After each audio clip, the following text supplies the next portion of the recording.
안녕하세요. 저는 한 집의 며느리로 벌써 10년 이상을 살고 있는 40대 여성입니다. 왜 그런 말 있잖아요.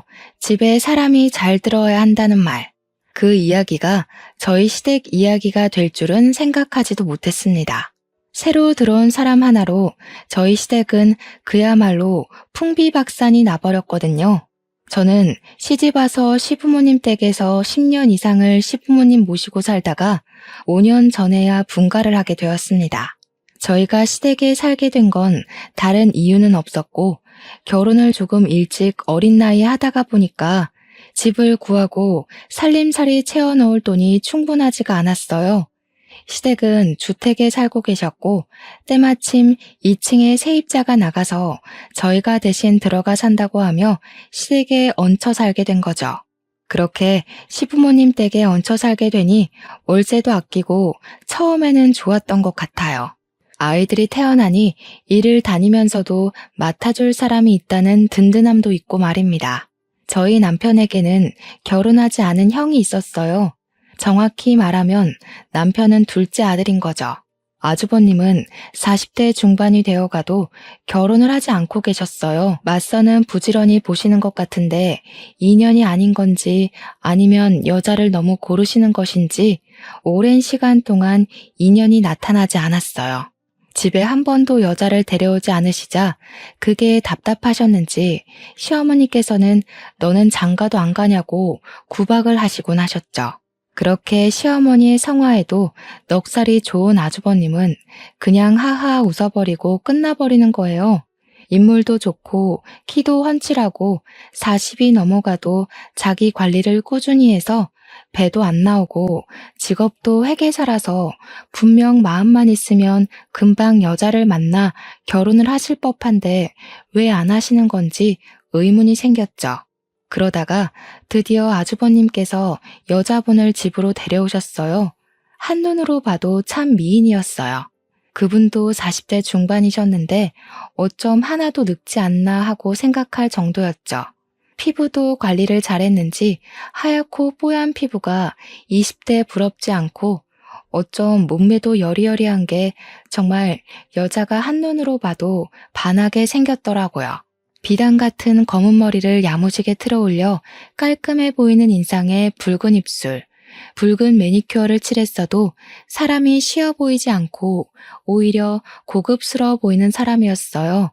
그러기 쉽지 않은데 말이죠. 저는 예비 형님을 보고 저 사람 정말 귀티가 난다고 생각했죠. 잘 꾸미고 감각이 있어 보이는 그런 여자였어요. 집으로 들어오며 아주버님과 예비 형님은 시부모님께 인사를 드렸어요. 어머니, 제가 사랑하는 사람을 데리고 왔어요. 이 사람이랑 결혼하고 싶어요. 허락해 주세요. 시어머니는 두 눈을 치켜뜨시면서 그 여자분을 위아래로 훑어보시더니 길게 한숨을 내쉬었어요.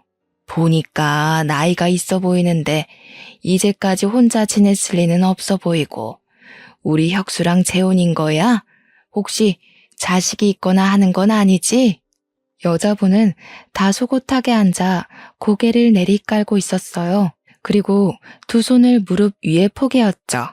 그 모습도 얼마나 청순해 보이던지. 네, 재혼입니다. 사실 2번 사별했어요. 첫 번째는 사고였고 2번째 남편은 병사를 했습니다. 두 사람 사이에 자식은 없었어요. 그 예비 형님은 차분하게 시어머니의 말에 대답했죠. 뭐야, 한 번도 아니고 2번이나? 그것도 사별이라니 말도 안 된다. 혁수야, 너는 무슨 이런 애를 데리고 왔냐, 어? 남편을 2번이나 잡아먹은 여자랑 결혼이라니 말도 안 된다. 난 절대의 결혼 허락 못한다. 네가 이제껏 이런 여자 만나라고 너를 공부시키고 장가를 안 보냈냐? 당장 헤어져. 시어머니는 두 눈을 크게 뜨고 소리를 버럭 내지르셨죠. 시부모님 앞에 앉은 예비 형님은 고개를 떨구고 눈물을 뚝뚝 떨어뜨리며 울었어요. 저도 남편을 2번 잃었다는 소리에 깜짝 놀랐습니다. 미인 박명이라더니 정말 저 여자를 두고 하는 말인가 싶었죠. 왜 미인은 팔자가 사납고 병약하다고 하잖아요. 아주버님은 예비 형님의 어깨를 꽉 잡고 시어머니께 말을 하시더라고요. 어머니, 무슨 말을 그렇게 하세요? 제가 사랑하는 사람입니다. 남편들 죽은 게 다 이 사람 탓이라고 말하는 거예요? 어떻게 그렇게 말을 할 수가 있으십니까? 제가 이런 모습 보여주려고 이 사람을 이곳까지 데려온 줄 아세요? 저는 생전 처음으로 아주버님이 어머님께 큰 소리치는 모습을 보았습니다. 그 정도로 그 예비 형님을 사랑했던 거겠죠. 어머님 말씀이 정말 다 맞아요. 저도 제가 남편 잡아먹은 것 같아 다시는 결혼을 하지 않겠다고 다짐하고 다짐했습니다. 그런데 혁수 씨를 만나고 깊이 사랑하면서 이 남자면 남은 평생을 다시 시작해도 되지 않을까 그런 생각까지 해버렸어요. 처음엔 결혼은 안 된다고 그냥 만남만 가지자고 약속했는데 어쩌다 보니 이곳까지 와버렸네요. 정말 죄송합니다, 어머니. 자네가 알고 있다니 참말로 다행이네. 알면 우리 혁수랑 헤어져. 또 다른 사람 명줄 재촉하지 말고 그런 팔자는 평생 혼자 살아야 맞는 거야. 다시 결혼하다니 그건 자네 욕심이네. 아주버님은 시어머니의 말을 듣더니 그 여자의 팔을 잡아 일으켜 세우며 두 눈을 크게 떴어요. 어머니, 이 사람 며느리로 안 받아들이시면 저도 이제 아들로 안 받아들이는 거로 생각하고 이제 집에 찾아오지 않겠습니다. 제가 사랑하는 사람 처음으로 데려왔는데 이렇게 취급받는 거 더 이상 보지 못하겠네요. 그렇게 말하며 그 여자의 손을 잡고 집을 박차고 나가버리는 겁니다. 아이고, 저 녀석 봐라. 이 어미는 눈에도 안 뵈는가 봐. 어떻게 저런 말을 입 밖으로 내뱉을 수가 있다니? 응? 내가 이런 꼴을 보려고 이제껏 너를 밥 먹이고 공들여 키운 줄 알아? 이 망할 놈의 자식아. 저도 이렇게 강하게 나오는 아주버님의 모습을 처음 봤는데 어머님 또한 많이 놀라셨겠죠.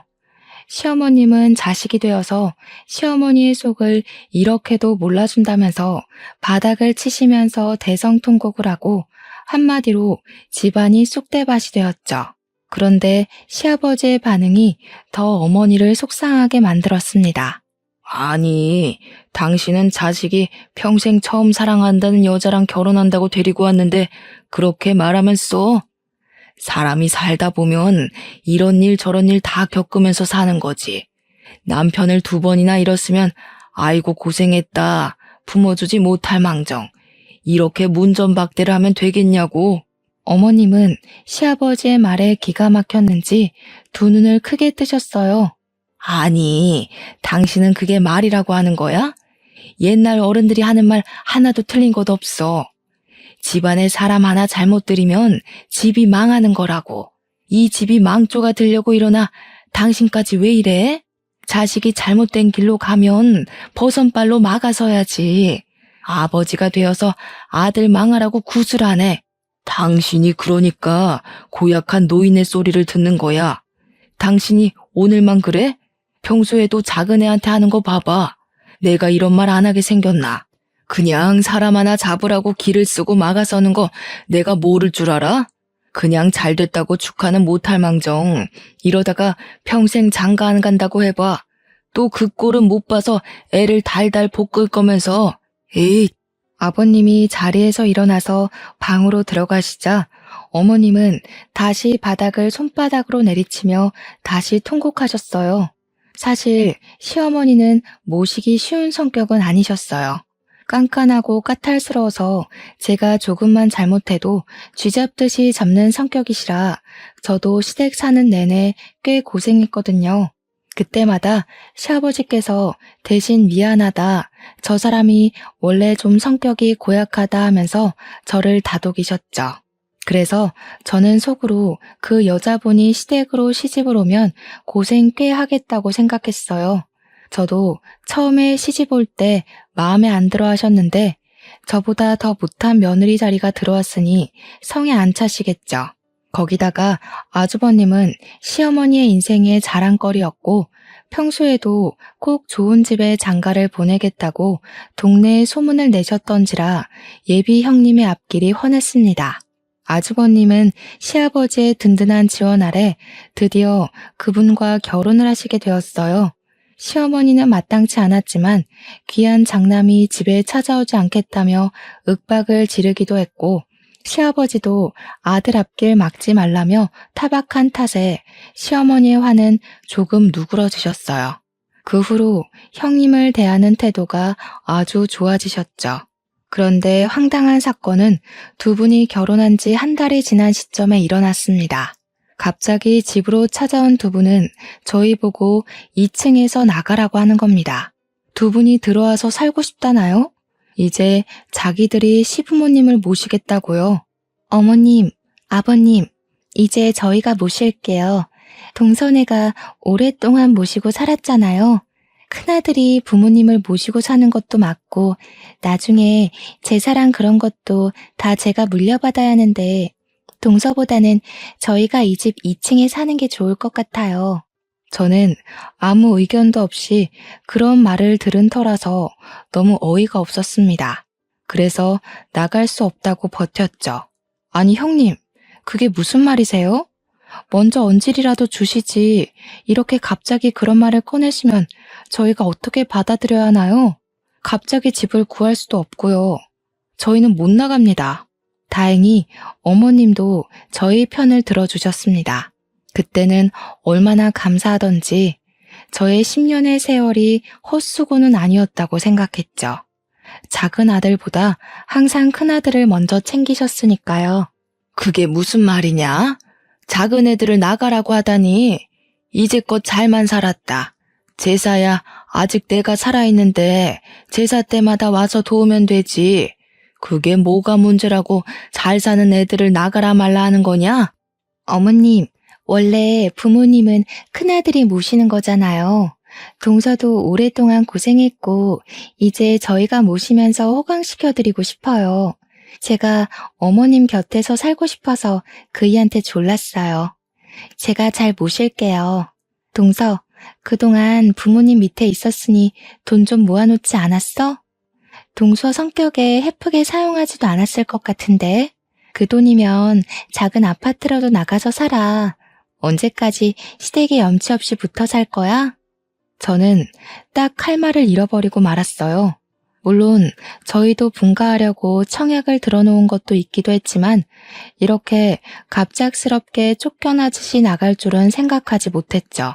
저는 당황해서 시아버지와 시어머니를 번갈아서 쳐다보았어요. 그런데 시아버지께서 저희 보고 나가라고 하시는 겁니다. 그래, 그나기 말이 다 맞다. 시부모는 그나들이 모시는 게 맞지. 작은 아기 너는 직장 다니니 어차피 집안일도 많이 못할 거잖니? 이제 큰아기가 다 꾸려서 하고 싶다니까 그렇게 하라고 했다. 빨리 집 얻어서 나가거라.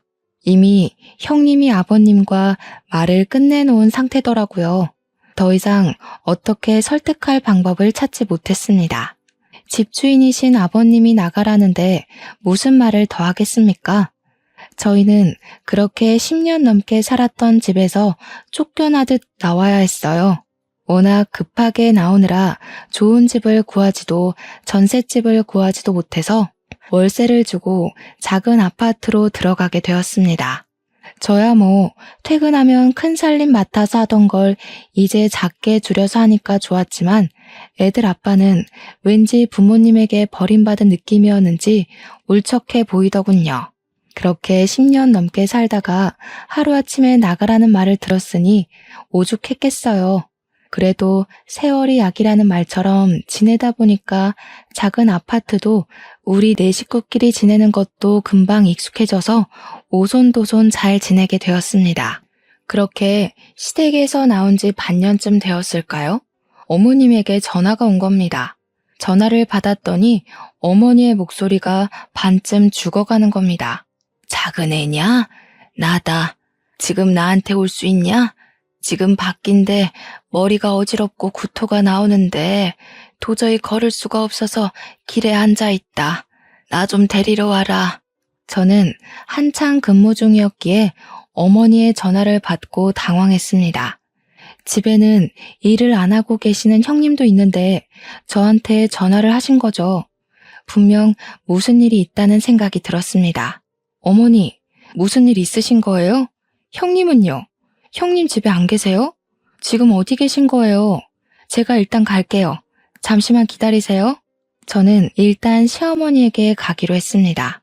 어머니는 집에서 멀지 않은 공원에 바닥에 주저앉아 계시더라고요. 몇 발자국만 가면 벤치가 있는데도 말이죠. 저는 어머니에게 달려가니 어머니께서 저의 손을 와락 잡으시는 겁니다. 얘야, 작은 애야, 나 너희 집에서 살면 안 되냐? 나 무서워서 큰애랑 못 살겠다. 그 애는 미쳤어. 제정신이 아니야.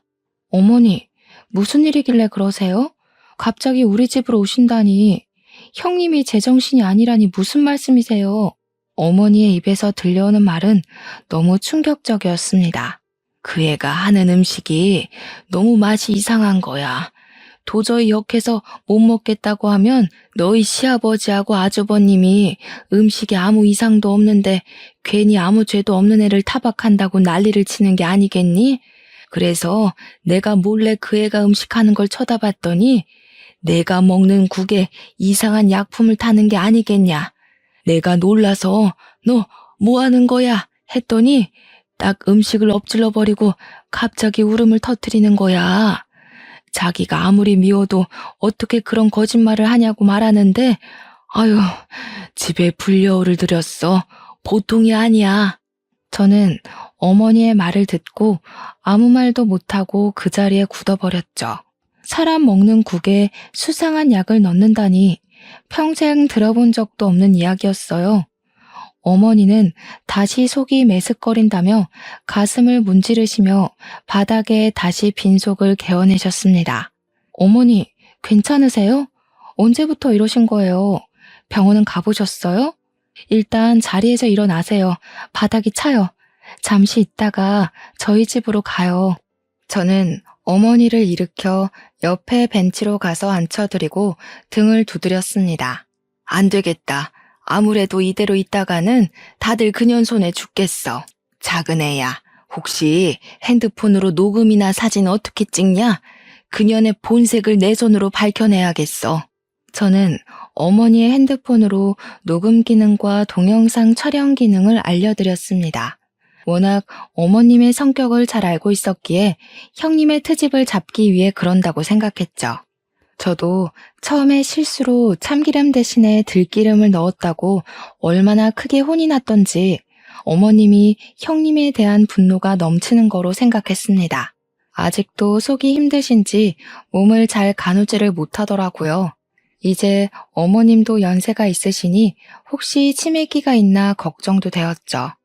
병원으로 가자고 몇 번 이야기를 했지만 어머니는 집으로 가시겠다고 하시더군요. 어쩔 수 없이 어머님을 모시고 시댁으로 향했습니다.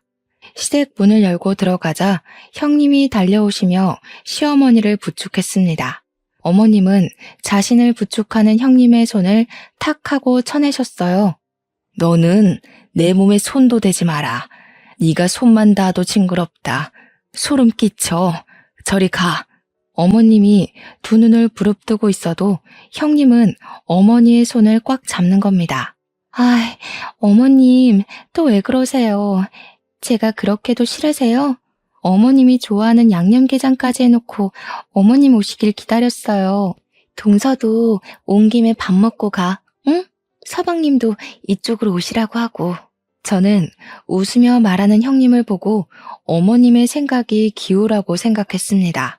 정말 형님이 어머님이 미워서 음식에 약까지 탈 정도면 이렇게 살갑게 굴겠나 하는 생각이 들었죠.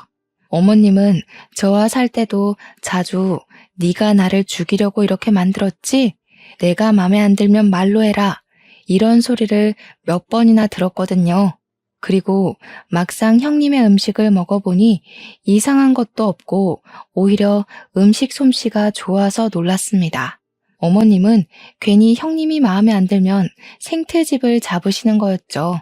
제가 있는데도 어머님은 음식이 마음에 안 든다, 왜 이렇게 맛이 없냐 하면서 괴롭히니 형님이 제대로 식사를 못할 정도였습니다. 사람이 얼마나 미우면 저렇게까지 하나 생각하고 저는 남편과 집으로 돌아왔습니다. 그렇게 며칠을 보내다 어머님이 쓰러졌다고 형님에게 전화가 오는 겁니다. 저희는 급히 병원으로 달려갔습니다. 형님은 병원 의자에 앉아 울고 계셨어요. 두 눈은 새빨개지고 손발은 벌벌 떨고 있는 겁니다. 형님, 도대체 어떻게 된 거예요? 어머님이 갑자기 왜 쓰러지신 거예요? 머리를 다쳤다고 들었는데 무슨 일이 있던 거예요? 동서, 그게 내가 점심을 준비하고 있는데 미역국을 끓였거든. 근데 또 어머님이 국에 뭐를 타는 거 아니냐고 또 한 소리를 하시더라고. 아니라고 하는데 어머님이 국을 그대로 바닥에 엎어버리시는 거야. 뭐 항상 있는 일이니까 하고 치우려고 바닥에 숙였는데 부엌을 나서던 어머님께서 바닥에 뿌려진 미역을 밟고 넘어지면서 머리를 식탁에 부딪히셨어. 지금 검사하러 안으로 들어갔는데 안 나오셔. 나 너무 무서워. 저는 형님의 벌벌 떠는 손을 꽉 잡았습니다. 너무 걱정하지 마세요. 아유 참, 어머님도 좀 적당히 구박 좀 하시지. 어쩌면 그러실까요? 며칠 전에도 그러시더니 괜찮으실 거예요. 그때 병원 의사가 나오며 어머님의 상태에 관해 이야기를 해주더군요. 어머님께서는 식탁에 머리를 부딪히시며 뇌진탕에 오신 것 같은데 검사를 하니까 뇌가 일반인보다 많이 부어 계시더라고요. 왜 부었는지 지금 원인을 파악하고 있는데 발견이 늦어서 조금 힘들 것 같습니다. 뇌부종이 심하셔서 뇌세포가 많이 파괴되셨어요. 의식 저하를 피할 수가 없을 것 같습니다. 형님은 그대로 바닥에 주저앉으며 눈물을 흘리셨어요. 자신이 어머님을 잘못 모셔서 이렇게 된 거라고 그러더라고요. 가족 모두 형님을 위로해드리고 일반 병실로 옮기는 어머님을 보러 갔습니다. 어머님은 정말 누워 눈과 손가락만 살짝 까딱하시고 말은 거의 하지 못하게 되셨어요. 중증 장애를 가지게 돼버리셨죠. 그런 어머님을 형님은 정말 알뜰살뜰 잘도 보살폈어요. 어머님의 몸을 주물러드리고 하루도 빼놓지 않고 산책을 시키고 누워만 있는 어머님이 자주 목욕을 못하니 물수건으로 몸을 닦아내며 자꾸 말을 시키더라고요. 어머니, 오늘 기분은 괜찮으세요? 오늘 날씨가 쨍한 게 너무 좋은데 우리 휠체어 타고 산책이라도 하러 나갈까요? 형님이 그렇게 정성스럽게 돌보는데도 어머님은 손을 좌우로 저으며 싫다고 우시는 겁니다. 저는 고개를 갸웃거리며 형님을 바라보았어요. 아유, 아직도 저렇게 싫으실까? 이렇게 정성스럽게 돌보시는데 좀 참아주시지. 왜? 이래야 우리 어머님답지. 그래도 이렇게 말도 걸고 활동을 자주 해야 병이 호전된다고 하더라고. 전보다 많이 좋아진 것 같지 않아? 어머님, 우리 옷 입고 얼른 나가요. 하루 종일 안에만 있으면 답답하잖아요. 그렇게 어머님께 정성인 형님은 병원에서도 참 효부로 소문이 자자했습니다. 저도 일하는 신세라서 거의 어머님은 형님께 맡기고 신경 쓸 겨를이 없었어요. 형님이 알아서 잘 챙기기도 했고 저까지 나설 필요도 없다고 이기적인 생각을 하기도 했죠. 그렇게 어머님이 병원에 입원을 하고 계시던 어느 날 아버님이 갑자기 교통사고로 돌아가시고 말았습니다. 아버님은 차를 운전해서 병원에서 시댁으로 돌아가는 길에 전봇대를 들이받고 그 자리에서 돌아가셨습니다. 하루아침에 건강하던 시부모님이 두 분이 다 안 좋은 일을 당해서 마음이 좀 그렇더라고요. 한 분은 뇌출혈로 쓰러지시고 한 분은 교통사고로 돌아가시다니. 비슷한 시기에 돌아가셔서 집안 분위기는 더 어두워져만 갔죠. 그리고 시부의 교통사고를 저희 남편과 아주버님은 받아들이기 힘들어 하셨습니다. 그것은 저도 마찬가지였어요. 사실 아버님은 평소에 될 수 있으면 운전을 하지 않으셨어요. 젊었을 때 다리를 다치셔서 큰 수술을 하신 다음에는 나이를 먹어서 그런가 종종 다리가 저려 하셨거든요. 그리고 몇 년 전에 운전 중에 심하게 쥐가 난 것처럼 저리셔서 큰 사고가 날 뻔한 뒤는 다시는 운전대를 잡지 않으셨죠. 아버님이 도대체 무슨 급한 일이 있으셔서 운전을 하신 것인지 이해가 되지 않았습니다. 그런데 장례식을 치르는 내내 형님은 바닥을 치며 우는 게 아니겠어요. 10년을 산 저도 저렇게 슬퍼하지 않는데 시집와서 같이 산 지 1년도 안 된 형님이 자지러지게 우는 게 너무 수상해 보였습니다. 그만큼 정이 많이 들었다고 해도 자신의 가슴을 쥐어뜯으며 서럽게 우는데 그 순간 저는 형님이 국에 수상한 짓을 했다는 어머님의 말을 머리에 떠올렸어요. 도저히 의심을 거둘 수가 없어 형님에게 다가가서 떠보기로 했습니다. 형님, 아버님이 왜 운전을 하셨을까요? 병원에서 집으로 돌아가는 길에 사고가 났다고 하는데 혹시 아시는 게 있으신가요? 형님은 손으로 눈물을 훔치며 저를 쳐다보았습니다. 그게 내가 중요한 약이 있다고 아버님께 부탁했거든. 내가 심장이 약해서 꼭 며칠에 한 번은 먹어야 하는데 병원에서 약이 다 떨어진 거야. 그래서 그 약 좀 가져다 달라고 부탁드렸어. 약이야 병원에 얼마든지 있으니 직접 지어 먹으면 되죠. 아버님께 운전을 시킬 만큼 그렇게 급한 약이에요? 순간 형님은 저를 보더니 얼굴을 구겼습니다. 그걸 왜 나한테 물어보는 거야? 솔직히 나도 아버님이 직접 운전하실 줄 알았겠어? 그런데 그걸 나한테 물어보는 이유가 뭐야? 아버님, 다리가 자주 저러시는 거 형님도 아시는 거 아니에요? 혹시 약 핑계로 아버님께 급하다고 운전을 시킨 게 아닌가 해서 물어보는 거예요. 형님의 얼굴이 순간 뒤틀리더라고요. 그때 경찰분이 장례식장으로 들어오셨습니다. 안녕하십니까. 김종철 씨 가족분들 되시죠? 김종철 씨 사고가 운전 미숙으로 단순 교통사고로 처리되어서 사건 종결하려고 합니다. 유가족분들께 알려드리려고 찾아뵈었습니다. 여기 사인해 주십시오. 저는 경찰에게 급히 안 된다고 소리쳤어요. 안 됩니다. 아버님이 단순 교통사고일 리가 없어요. 아버님은 평소에 운전하지 않으셨어요. 그런데 운전을 하신 게 더 이상해요. 분명 다리가 불편하셨으면 갓길이라도 세웠을 겁니다. 아버님이 얼마나 침착하신 분인데요. 차라리 부검을 해주세요. 이대로 장례를 치르고 화장을 할 수 없습니다. 아니 동서, 무슨 말이 하고 싶어서 그러는 거야. 부검이라니. 아버님이 그럼 살해라도 당했다는 거야? 어쩜 그런 무서운 이야기를 하는 거야. 부검이 어떤 건 줄 알고 그러는 거야? 아버님을 2번 죽이는 거라고. 저는 언성을 높이는 형님을 노려보았어요. 그렇게 서럽게 울어놓고 아버님의 부검을 거부하는 것도 의심스러웠습니다. 형님은 안 궁금하세요? 아버님이 왜 돌아가셨는지? 제가 아버님을 10년 넘게 모셨는데 그렇게 실수를 하실 분이 아니라서 그래요. 아버님이 얼마나 평소에도 진중하신 분인데요.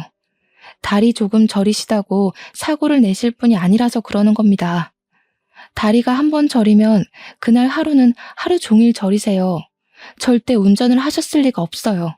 순간 형님의 얼굴은 순간 시뻘개지더군요. 경찰은 일단 알았다는 듯이 손을 앞으로 내밀고 말했습니다. 일단 알겠습니다. 싸우지들 마시고요. 유가족분들이 의심된다고 하면 당연히 부검해 드립니다. 진정들 하시고 사건 종결은 미루겠습니다. 아니, 재수 씨는 왜 일을 이렇게 복잡하게 만드는 겁니까? 그리고 우리 집사람을 그렇게 몰아세우지 마세요. 지금 이게 다 우리 집사람 탓이라는 말로밖에 안 들립니다. 아주버님 말에 저희 남편도 얼굴이 시뻘개져서 한마디 하더군요. 형은 안 이상해? 형수님 들어오고 나서부터 어머니 아버지가 보란듯이 사고가 났어. 이걸 이상하다고 생각 안 하는 거야? 어머니가 이 사람한테 형수가 음식 약을 탔다고 했어. 그리고 평소에 아버지가 운전 안 하는 거 형도 잘 알잖아. 아주버님은 2눈이 시뻘개져서 남편을 향해 손을 들어 올렸습니다. 그 순간 형님이 아주버님의 손을 와락 잡더군요. 안 돼요. 저 때문에 형제끼리 싸우는 것은 못 보겠어요. 저라도 이상하게 생각하겠어요. 제가 온 다음 이런 일이 생긴 거잖아요. 항상 이렇게 열심히 해도 이런 오해를 받아요. 그런데도 이런 상황은 정말 익숙해지지가 않네요. 차라리 저 때문에 싸우실 거면 우리 이혼해요. 형님은 아주버님을 껴안고 다시 울기 시작했습니다. 아주버님은 우리 둘을 노려보며 형님을 토닥이셨죠. 그 모습을 보는데 정말 형님 엉덩이에 꼬리 9개가 보이는 것 같았죠. 어머님 말대로 불려우가 틀림없다는 생각이 들었습니다. 그렇게 정신없이 장례식은 끝이 났지만 아버님의 시신은 저의 바람대로 국과수로 가게 되었어요. 부검하려면 시간이 조금 걸린다고 하더군요. 저희는 아버님을 부검하러 국과수에 보냈지만 사실 아무것도 안 나오길 빌었어요. 특히 친정아버지를 일찍 잃었던 저에게 아버님은 아버지 같은 존재셨어요. 시어머니의 깐깐한 시집살이에도 시댁에서 오랫동안 버틸 수 있었던 건 전부 아버님의 보살핌이 있었기 때문이니까요. 국과수의 연락을 기다리는데 형님이 저에게 전화하셨습니다. 회사 앞이니 얼굴 보며 이야기 좀 하자고요. 형님은 회사 앞 벤치에 앉아 저를 기다리고 계시더라고요. 저를 보고 어색한 미소를 짓는데 저는 속이 참 복잡해지더라고요. 동서, 내가 여기까지 찾아와서 불편해? 나도 한참 고민하다가 찾아왔어. 사실 가만히 있으려니 속이 너무 답답해서 나도 모르게 찾아와 버렸네. 내 팔자가 너무 사나워서 이렇게 주변 사람들을 불편하게 만들어. 그래서 이제는 혼자 익숙해지려고 해도 그게 또 안 돼. 동서도 내가 참 밉지? 그 말을 듣는데 괜히 제가 또 미안해지더군요. 형님은 굵은 눈물을 흘리며 손수건으로 눈물을 닦아내는데 사람 마음이 편할 리가 있나요? 어머님, 아버님이 나이가 드시니 괜히 고집도 세지고 평소에 하지 않던 일을 할 수 있는 건데 내가 너무 사람을 몰아세운 건 아닌가 하는 마음이 드는 겁니다. 저에게도 의심스러운 정황만 있지 확증은 없으니까요. 아니에요. 전 형님을 싫어하지 않아요. 그냥 확실히 알고 싶었어요. 명확하게 알고 아버님을 보내드리고 싶었어요. 저도 아버님 몸에서 아무것도 발견되지 않았으면 좋겠어요. 그런 무서운 일을 형님이 했다고 생각하고 싶지도 않고요. 형님은 손수건으로 눈물을 닦아내더니 가방에서 에너지 드링크를 꺼내 뚜껑을 열어 저에게 주었어요. 그렇게 말해주니 너무 고마워. 복잡했던 마음이 안심된다. 자, 동서, 이거 받아. 내가 커피를 사올까 이걸 사올까 고민하다가 커피는 회사에서 마셨을 것 같아서 이걸 사왔어. 한 상자 사왔으니까 동서 1개 먹고 나머지는 회사 사람들이랑 나누어 먹어. 목이 말랐던 저는 형님이 건넨 에너지 드링크를 그 자리에서 마셨고 형님은 이만 가겠다며 돌아가셨어요. 그런데 그날 집으로 돌아와서는 이상하게 몸이 축 늘어지고 하루 종일 구토와 설사를 반복하는 겁니다. 밤새 그렇게 시름시름 앓다가 저는 결국 새벽에 응급실로 링거를 맞으러 가야 했습니다. 간호사가 링거를 갈아주며 저를 보며 깊은 한숨을 내쉬더라고요. 도대체 뭘 드셨어요? 이렇게 급성 탈수는 정말 처음 봤어요. 급성 장염이나 위염이 와도 이렇게 짧은 시간 탈수까지 오지는 않는데 혹시 마지막에 뭐 드신 거 생각난 거 없으세요? 제가 마지막으로 먹은 건 형님이 건네준 에너지 드링크뿐이었죠. 온몸의 세포들이 일제히 일어나며 닭살이 돋아올랐습니다. 회사 사람들에게 전화를 해보니 다행히 저처럼 이상이 있는 사람은 없었습니다. 하긴 제가 먹은 에너지 드링크는 처음부터 형님의 가방에서 나왔고 형님이 직접 뚜껑을 열어주었으니까요. 그 순간 제 머릿속에 어머님의 형님이 음식에 수상한 짓을 했다는 말이 생각났습니다. 그리고 어머님께 알려드렸던 녹음기와 동영상 촬영이 생각이 났죠. 형님의 정체를 밝히려면 분명 그것이 필요하다고 생각이 번뜩 났어요.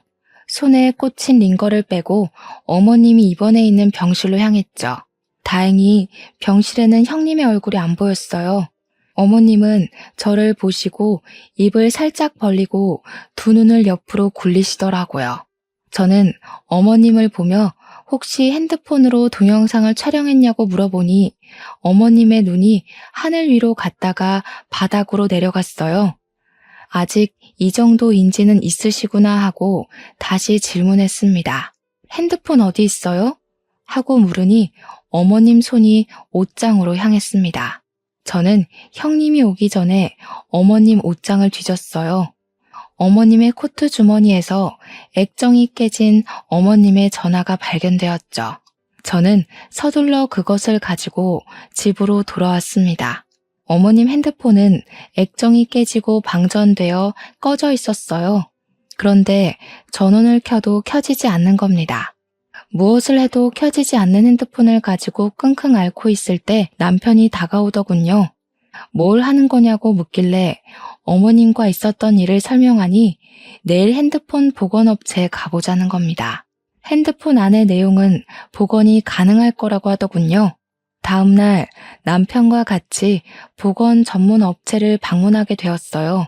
사장님은 핸드폰과 컴퓨터와 연결을 하더니 폰 안에 저장된 데이터를 전부 컴퓨터로 옮기시더군요. 저는 동영상이나 녹음 파일을 봐달라고 부탁을 드렸어요. 그리고 우리는 엄청난 동영상을 보게 되었습니다. 어머님은 핸드폰을 동영상 촬영하시면서 조심히 형님이 요리하시는 것을 찍고 계시더군요. 형님은 콧노래를 부르며 어머님 국에 락스를 넣으시는 겁니다. 어머님의 손이 파르르 떨리며 핸드폰을 놓치셨는지 바닥으로 떨어지고 화면에는 어머님의 얼굴만 보였습니다. 그런데 순간 형님이 어머님에게 다가오며 킥킥거리는 기묘한 웃음소리를 냈어요. 동영상을 보는 저까지 온몸에 소름이 돋아올랐죠. 아니, 어머니, 여기서 뭐 하세요? 제가 얌전히 앉아서 기다리라고 했잖아요. 아직 음식 준비 중인데 또 이렇게 몰래 보면 내가 속상하잖아. 너 내 국에 또 못 탔어. 또 나한테 강제로 먹이려는 거지? 그거 뭐야? 뭐냐고? 보면 몰라요? 보시면 아시잖아요. 제발 그만 좀 하세요. 저한테 이러면 제가 정말 못 참아요. 어차피 어머님 말씀 아무도 안 믿어주는 거 아시면서. 형님은 손에 들고 있던 프라이팬으로 어머님의 뒤통수를 내리쳤습니다. 어머님은 비틀거리며 쓰러지셨고 형님은 미역국을 일부러 바닥에 부으며 급하게 전화기를 꺼냈습니다. 그리고 어디론가 통화하는 소리가 들렸어요. 거기 119죠? 어머님이 미끄러지시며 식탁에 머리를 찌이셨는데 일어나지 못하세요. 어서 오세요. 우리 어머님이 못 일어나고 계세요.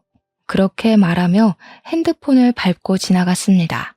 형님은 어머님께서 동영상을 촬영하고 있는 줄 몰랐나 봅니다.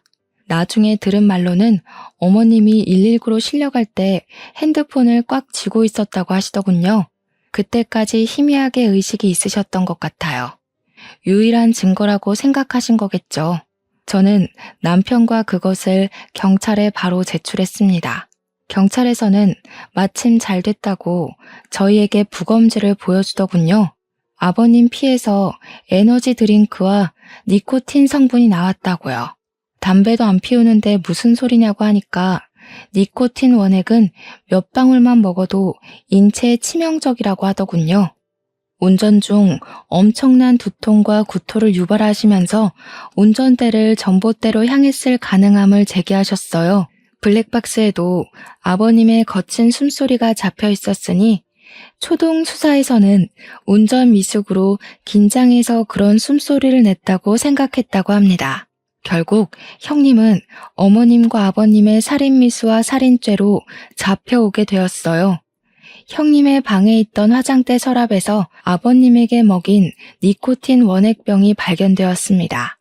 그리고 추가로 발견된 사실은 시부모님 앞으로 고액 사망보험을 들어놓고 수익자를 형님 앞으로 돌려놨다는 겁니다. 아주버님은 경찰서로 와서 그럴 리가 없다고 소리를 질렀습니다. 말도 안 됩니다. 저희 아내가 얼마나 우리 부모님을 정성스레 모신 줄 아십니까? 이거 모함입니다. 이거 분명 누가 누명을 씌운 겁니다. 재수씨가 그런 거죠? 갑자기 집에서 내쫓아서 앙심을 품고 그런 거죠? 아주버님은 저에게 두 눈이 시뻘개져서 달려들자 저희 남편이 형의 앞을 가로막았습니다. 지금 말 다 했어? 지금 누구한테 뒤집어 씌우는 거야? 아무리 여자한테 미쳤어도 적당히 돌았어야지. 형수가 어떤 여자인지 우리 와이프가 밝혀줬으면 고맙다고 엎드려 절을 하라고. 뭐라고? 이 새끼가 진짜 뚫린 입이라고 뱉으면 다인 줄 알아? 너도 짜고 쳤냐, 어? 불쌍한 여자한테 도대체 왜 그러는 거야? 둘이 서로 멱살을 잡자 경찰이 다가와 둘을 떨어뜨려 놓았습니다. 지금 다 큰 성인들이 뭐 하는 짓입니까? 정성희 씨 남편분이죠? 정성희 씨가 남편분 앞으로도 3억이 넘는 생명보험을 들어놨어요. 저 여자 아마 다음 표적이 남편분이셨을 겁니다. 재수 씨한테 큰절이라도 하셔야 합니다. 아주버님은 놀라서 그제야 두 눈을 크게 뜨고 경찰서 의자에 수갑을 차고 있는 형님을 바라보았습니다. 비틀거리며 형님에게 다가가서 고개를 푹 숙이고 있는 형님의 손을 잡더군요. 성희야, 아니라고 말해. 경찰 말이 사실이 아니라고 말하라고. 네가 진짜 우리 부모님 그렇게 만든 거야? 나한테도 그러려고 했어? 아니지. 아니라고 어서 말해. 처음부터 이러려고 나한테 접근한 거야? 빨리 말해. 경찰은 다시 아주버님을 떨어뜨렸어요. 형님은 아무 말 없이 고개를 숙이고 있더군요. 정말 아무 표정 없이 말입니다. 지금 일은 대수롭지 않다는 태도에 소름이 돋아 올라왔습니다. 경찰은 저희에게 다가와서 길게 한숨을 내쉬었습니다. 저 여자 과거 행적을 조사했더니 남편 한 명 아버님과 같은 교통사고, 그리고 다른 한 명은 어머님과 같은 뇌부종으로 사망했네요.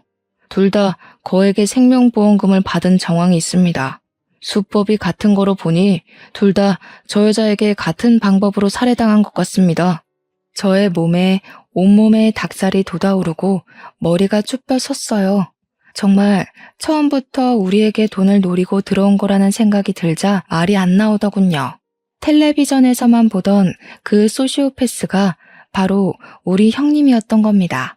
자신은 연약한 사람인 척 접근해서 남을 이용하는 그런 사람 말입니다. 저는 살짝 고개를 들고 있는 형님과 눈이 마주쳤습니다. 형님은 그 순간에도 무표정으로 저를 바라보고 있더군요. 자신의 죄를 하나도 인정하지 않는 그 태도에 저는 온몸을 움찔거렸습니다. 형님은 정말 구치소를 가는 그 순간까지도 아주버님이나 우리에게 사과 한마디 하지 않고 자리를 떠났습니다. 그 일이 있고 난 뒤 아주버님은 저에게 형님 대신 사과를 하셨습니다. 재수씨, 제가 정말 죄송합니다. 그 사람의 죄를 재수씨가 했다고 그랬던 거요. 제가 정말 정신이 나갔었나 봐요. 그 사람만 보면 사람이 그렇게 가여워 보일 수가 없었어요. 이 세상에 저만이 그 사람을 지킬 수 있는 사람이라고 생각했습니다. 제가 대신 사과할게요. 저는 아주버님의 손을 꽉 잡아드렸습니다. 왜 그 사과를 아주버님이 하세요? 죄인은 따로 있는데. 아직 우리는 사과조차 못 받았잖아요. 그리고 아주버님도 피해자잖아요. 처음부터 알고 만난 것도 아니잖아요. 그러니까 사과하지 않으셔도 돼요. 저는 이제 정말 사람을 만나는 게 무섭고 두렵네요. 인생 처음으로 목숨을 걸고 사랑할 수 있는 사람이 생겼다고 생각했습니다. 그런데 그 사람이 제 가족을 죽이고 저를 죽이려고 했다니 이제 사람을 믿을 수가 없어요. 저는 해외로 나갈까 생각합니다. 한국에 남아서 어머니를 볼 염치가 너무 없습니다. 마지막까지 이런 부탁드려서 죄송합니다. 저희 어머니 부탁 좀 드려도 될까요? 저는 고개를 끄덕였습니다.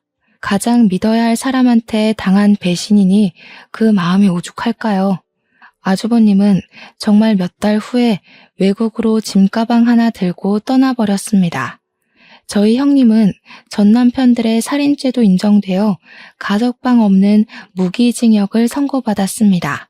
영원히 사회와 격리된 채 그곳에서 살아야 하는 거죠. 참 한 가족을 풍비박산 내놓고도 같은 하늘 아래 숨을 쉬고 살아야 한다고 생각하니 아직도 소름이 돋아요. 저희 어머님은 요양원으로 모셨습니다. 아직도 눈동자를 힘겹게 굴리고 손가락을 간신히 움직여서 의사 표현을 하세요. 가끔은 저를 보면서 어린애처럼 엉엉 우시기도 하는데 마음이 찢어질 만큼 가여웠습니다. 어떨 때는 그런 어머님을 보면 남은 생을 그렇게 장애를 가지고 살아남은 어머님이 행운인지 아무것도 모르고 세상을 떠나버린 아버님이 행운인지 헷갈릴 때가 있어요. 저희는 시부모님의 집을 팔고 다른 곳으로 이사를 했습니다. 추억이 많은 집이지만 그만큼 아픔도 많았던 집이니까요. 이렇게 한다고 남은 상처가 지워지지 않겠지만 그래도 마음은 한결 편하더군요. 저의 사연은 여기까지입니다. 텔레비전에 보니 우리 주위에 쉽게 숨어있는 게 소시오패스라고 하더군요. 사이코패스와 다르게 범죄에 대해 인지를 하면서 자신의 이익을 위해 남을 이용한다고 하네요. 참 무서운 이야기죠. 그래도 너무 의심만 하는 세상은 되지 않길 바래요. 주위에 정말 서로를 도와주려고 노력하는 분들이 많다고 생각하니까요. 이만 긴 글을 줄이겠습니다.